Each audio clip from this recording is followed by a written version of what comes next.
Hai, selamat datang kepada pelajar tingkatan 1 bagi subjek RBT. Okey, untuk hari ini kita akan masuk bab 4 ya, iaitu tentang lakaran di bawah subtopik 4.1 lakaran piktorial. So untuk hari ini kita akan capai 4.1.1 iaitu menyenaraikan peranan lakaran dalam reka bentuk. Ada berapakah peranan lakaran? Apa maksud lakaran piktorial? Apa maksud lakaran tu? So kita akan tengok satu persatu. So first kita akan tengok lakaran piktorial. Apa maksud lakaran piktorial? Awak boleh rujuk buku teks muka surat 66 dan juga 68, iaitu lakaran piktorial ni adalah gambaran kasar objek sebenar. Dia adalah macam basic drawing atau permulaan daripada gambaran lakaran lah. So yang dapat dilihat daripada pelbagai arah atau sudut pandangan. Kita ada 3 sudut pandangan. So dekat sini lakaran piktorial ni merupakan contengan. So dia adalah contengan yang berbentuk garisan, gambar dan juga simbol bahasa. So lakaran ini kita boleh tunjuk dalam bentuk 2 dimensi dan juga 3 dimensi. Okey, kita tengok dekat tepi ni. Yang gambar yang pertama ni agak-agak awak rasa 2 dimensi ke 3 dimensi? Ya, ini adalah 2 dimensi yang mana dia hanya ada panjang dan juga lebar. So yang bawahnya adalah 3 dimensi. Kita ada panjang, kita ada lebar dan juga ada tinggi. Okey. So dekat sini lakaran ini penting sebab dia nak digunakan sebagai pereka bentuk ni guna untuk kita sampaikan idea dan konsep kepada pelanggan. So berdasarkan lakaran ni lah reka bentuk ni, iaitu awak lah designer boleh sampaikan idea dan konsep kepada siapa? Kepada pelanggan. Okey. Kemudian kita akan tengok definisi lakaran. Macam yang tadi adalah lakaran piktorial. Sekarang kita tengok definisi lakaran. Boleh rujuk buku teks muka surat 68.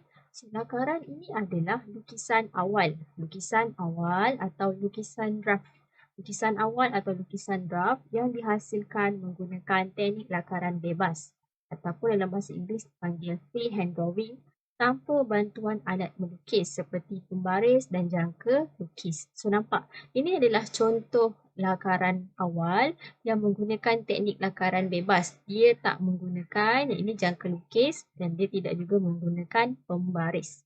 So kalau cikgu suruh awak melakar nanti, jangan guna pembaris. Lakaran adalah menggunakan freehand drawing. Okay.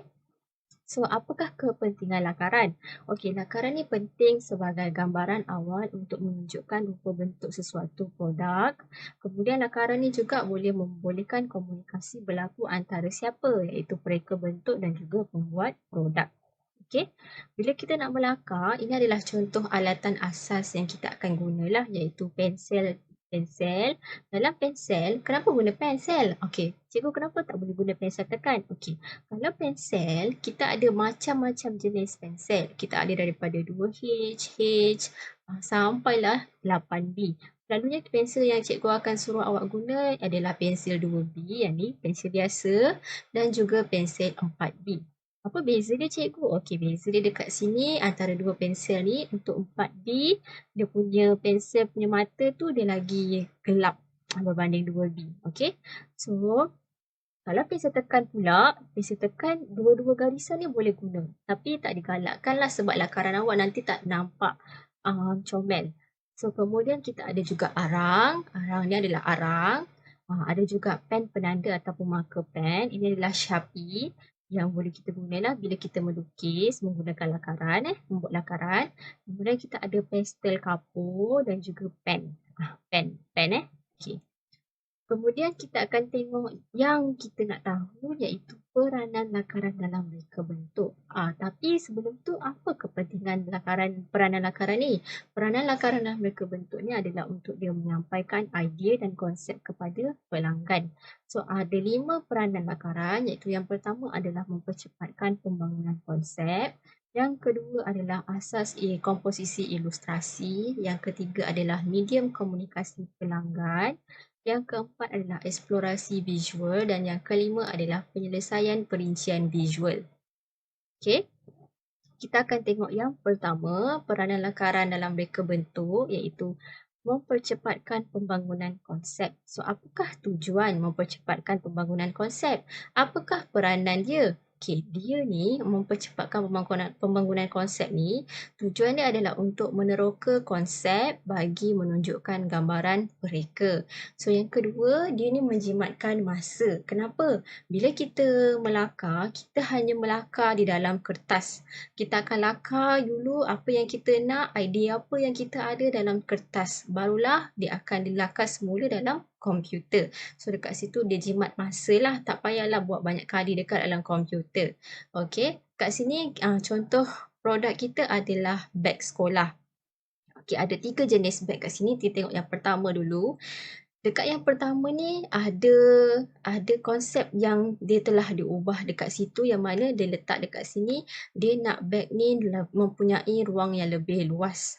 Kemudian dia nak tayar basikal pula, roda tayar beg ni besar supaya boleh menarik beban. So dekat sini juga dia ada pemegang yang besar supaya stabil bila nak bawa. Kemudian kita akan ada juga konsep yang lain. Konsep yang lain adalah dia masih mengekalkan beg sekolah, masih sama di bawah konteks beg sekolah yang nak tarik barang yang banyak kan. Kemudian dia masih mengekalkan bentuk yang sedia ada, yang macam ni kan, ada sedia ada tapi dia lebih ergonomik. Lebih ergonomik. Kemudian dia mempunyai roda yang lebih kecil serta dia ada pemegang yang boleh berputar. So beg ni boleh pusing-pusing ikut dia lah tanpa tergolek. Kalau yang ni, beg yang ni, tayar dia ada 2 je.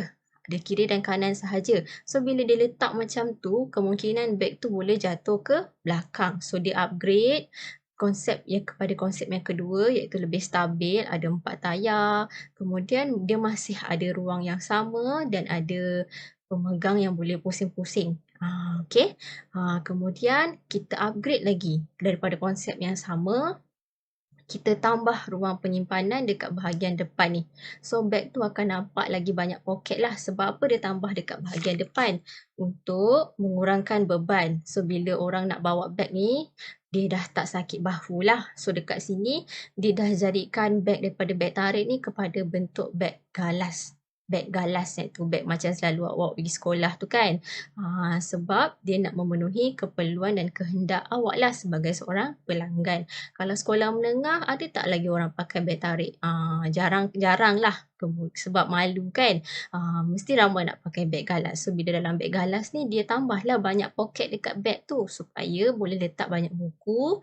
So bila bawa tu tak rasa sakit bahu. Okay?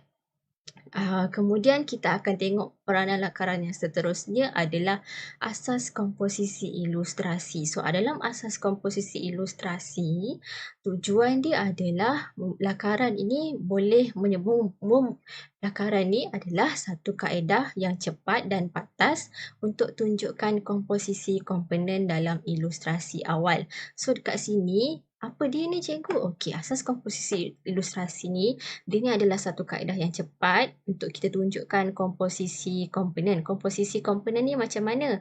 Komposisi komponen ni adalah dalam lakaran kita tu ada komponen-komponen yang kita namakan dia sebagai dalam ilustrasi awal.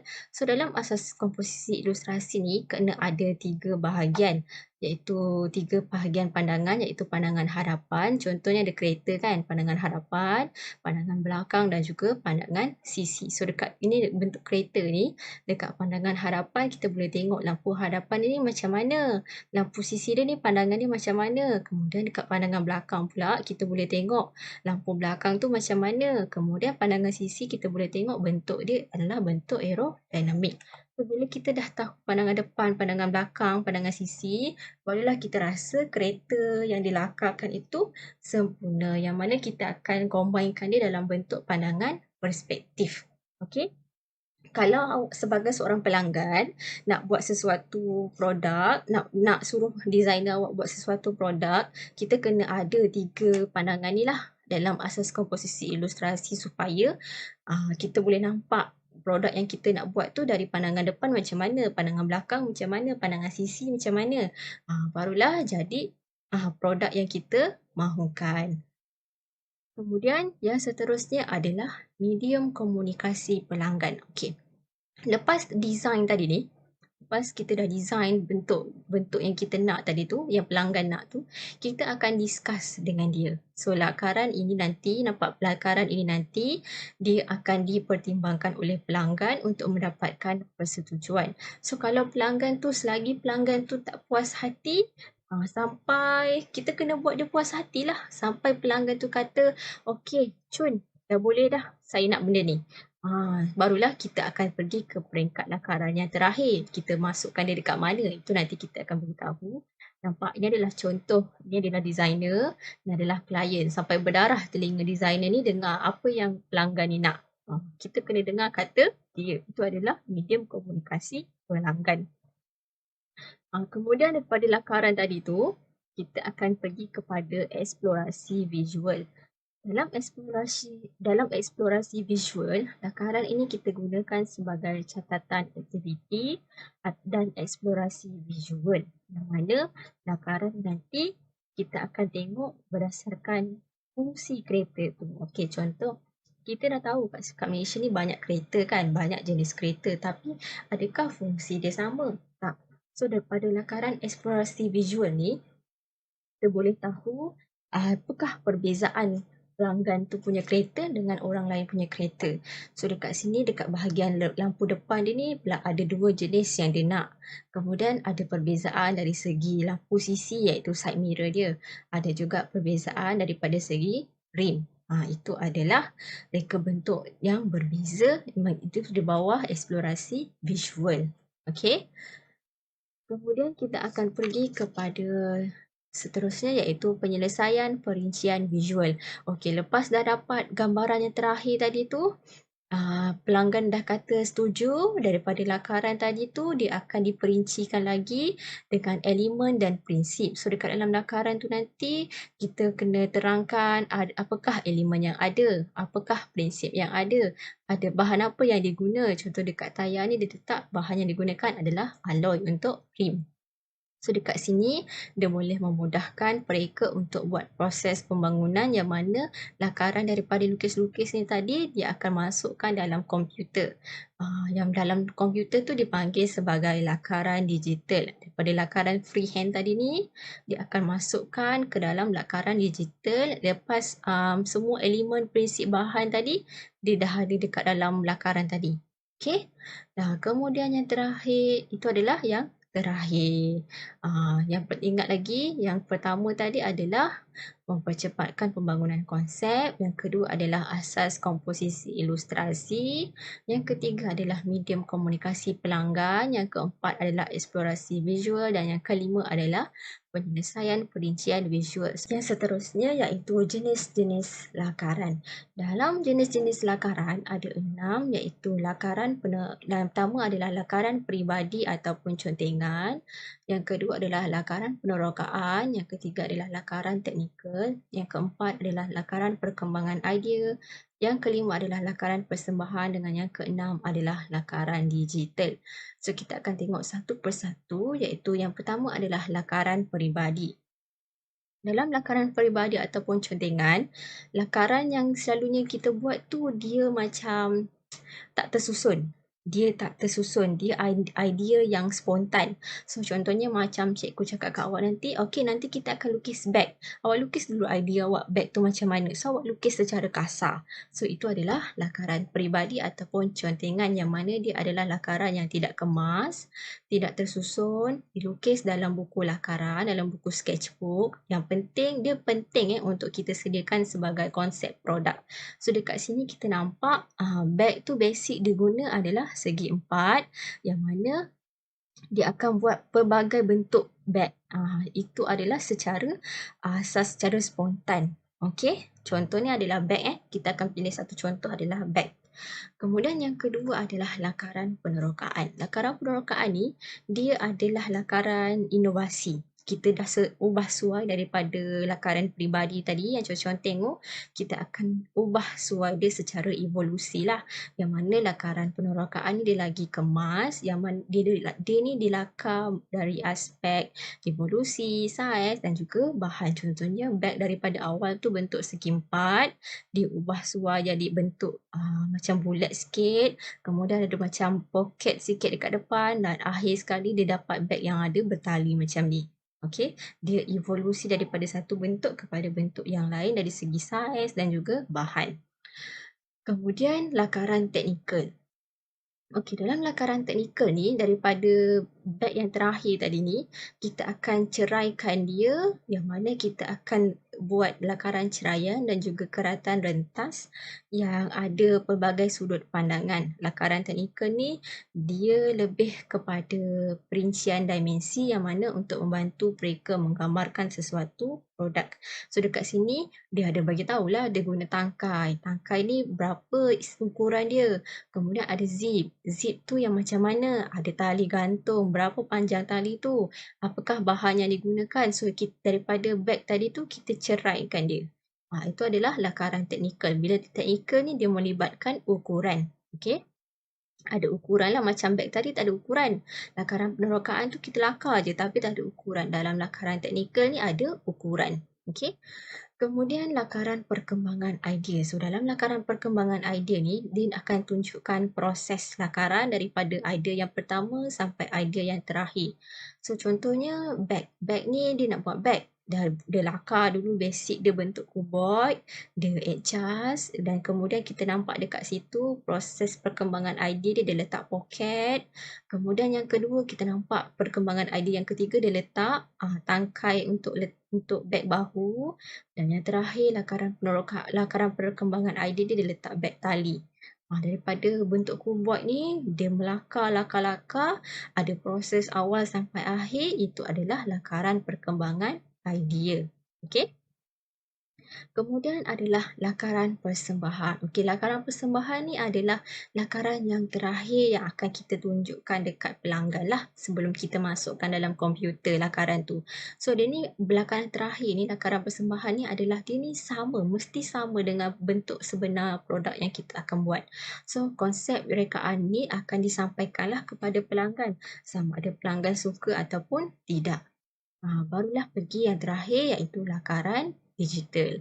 Dalam lakaran digital ni selalunya kita akan guna aplikasi ataupun gadget lah yang terkini supaya nak nampak persembahan lakaran tu lagi menarik. Contoh ada dua aplikasi dekat sini iaitu aplikasi Corel Painter, lakaran yang macam Photoshop ni kan daripada bag tadi boleh jadi masuk dalam ni, boleh nampak lagi cantik lah. Kemudian ada juga aplikasi Autodesk Sketchbook. Ni adalah contoh yang terakhir lah. Lepas pelanggan kata setuju, berdasarkan lakaran tadi, dia akan masuk dekat dalam komputer menggunakan aplikasi ataupun gadget-gadget yang terkini untuk melakar. Hari ini kita dah belajar iaitu 4.1.1 menyeraikan peranan lakaran dalam reka bentuk, yang mana lakaran itu adalah satu lukisan awal ataupun lukisan draft yang dihasilkan menggunakan teknik lakaran bebas. Tak ada guna bantuan alat tulis, alat melukis macam pembaris dengan jangka lukis. Tak, dia free hand drawing. Sebab tu bila kena lukis, bila melakar, siapa nanti guna pemadam, guna pembaris, jangka lukis, dia kena rampas. Sebab lakaran tak guna pembaris, tak guna jangka lukis. Dia free drawing. So kat sini ada peranan lakaran, ada 5. Ingat lagi iaitu mempercepatkan pembangunan konsep. Yang ni ada 2 beg tadi beza. Asas komposisi ilustrasi, kita ada pandangan depan, pandangan sisi, pandangan hadapan. Pandangan belakang dan pandangan sisi. Kemudian ada medium komunikasi, ada eksplorasi visual dan juga perincian visual. Dan juga jenis-jenis lakaran kita ada 6 iaitu lakaran peribadi atau contengan, lakaran penerokaan, lakaran teknikal, lakaran perkembangan idea, lakaran persembahan dan juga lakaran digital.